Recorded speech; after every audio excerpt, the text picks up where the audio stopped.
大家好，我是光从团队的 Sean。今天的影片呢，主要是要开箱我们这一台全新的微型蜡公机给大家看一下。那其实这个蜡公机啊，是我们自己工厂里面设计、研发、生产的设备。像这一款，你们应该可能每个人手上都有一台，或者是说有在别的地方看过。这一台已经卖了大概有10几20年的时间，一直以来主要是致力销售于欧美国家，因为我们帮他们 OEM 嘛。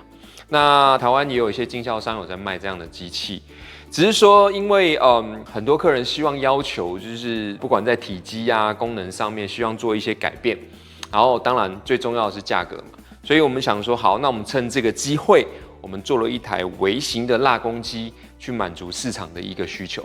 所以待会接下来影片呢，我就会去开箱，去稍微的做个比较跟介绍。他们两者的差异在哪边，让你们可以在选择上面可以去参考，说我适合哪一种，哪一个比较符合现在我的需求。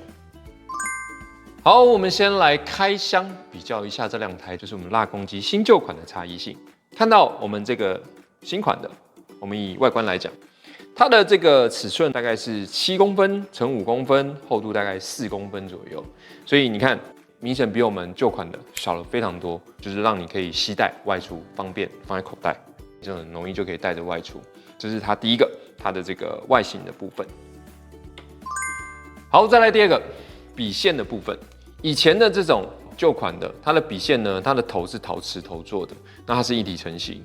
那因为陶瓷的部分比较容易会有这个聚热的问题，就是用了久了比较烫，所以我们加了绝热的这个欧环。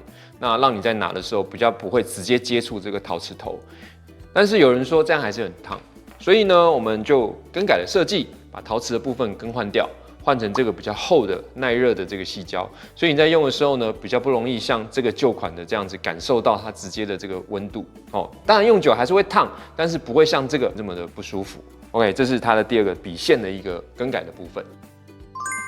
好，再来第三个。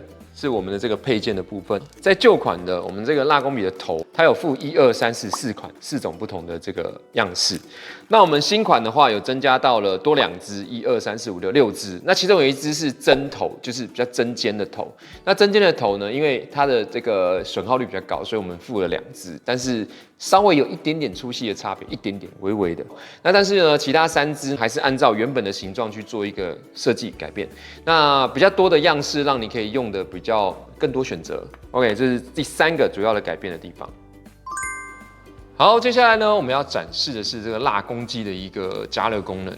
那旧款的它的温度是可以到300度，那我们今天不做示范，因为它温度比较高。主要是这个新款的，因为新来的嘛，所以大家都会觉得那它温度可以到多少？它的实际温度可以到200度。那200度可以拿来操作什么呢？首先呢，我们就来示范这个重蜡术。我们准备的这个是一般铸蜡的蜡，给大家看一下，就是熔蜡，没问题，很快的就可以把这个蜡束上面熔出一个洞，然后再去做一个修蜡的动作。好，很轻松我就完成这个重蜡术的动作。OK， 这是重蜡术。再来嘞，这个是我们的这个Ferris 的这个蓝蜡跟绿蜡。那因为它的温度呢比较高啊，这个大概要150到200度。那我们来看一下它熔蜡的状态。哦，也是轻松可以去熔，可以去修。有没有看到？挖出一个大洞。然后这个是绿蜡的部分。好，那我们来试试看蓝蜡的部分。蓝蜡是我们雕刻的部分，就是机器在用的比较多。那也是很快的，有没有看到？可以去修，可以去熔。它的升温速度会稍微比这个旧款的比较慢一点点。我刚才试过，等于说它加热到这个要蓝蜡跟绿蜡，可能大概要3到4分钟的时间。那可能这个大概2到3分钟就可以了，所以稍微等久一点点。但是我觉得也还好，主要都能够符合我们这个熔这种绿蜡、蓝蜡，甚至我们铸蜡机的这种蜡的这个需求，这就是它的功能。好，看完上述的说明介绍影片之后，我相信你对这个新旧款的蜡公机有一个基本的一个区别概念。那我们稍微统整一下，首先从外观来看，新款的体积设计比较小，主要是让你可以携带外出使用，那就等于是说走到哪里用到哪里。那大台的比较适合固定式的地方使用，比如说工作室啊，或你自己的教学教室去固定使用。那再来第二个温度，大台的温度呢有到300度，小台的最高到200度。那这个温度呢，我必须说2台都可以拿来熔什么像 Ferris 这种蓝蜡片或绿蜡片，因为它的温度大概150到200度，可以去熔，可以去修。那如果说像这种铸蜡的就不用讲，大概70度、80度都 OK。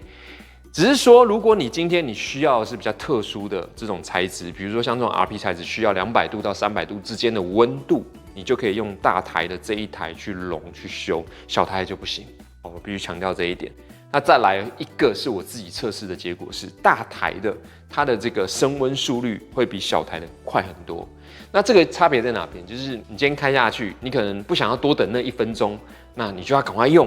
那我会建议大台比较适合你，小台的升温速率稍微慢了1分钟。再来第3个，当然预算了。如果你今天购买这个机器的预算比较高，那你又是适合在工作室、办公室固定使用，大台的 OK。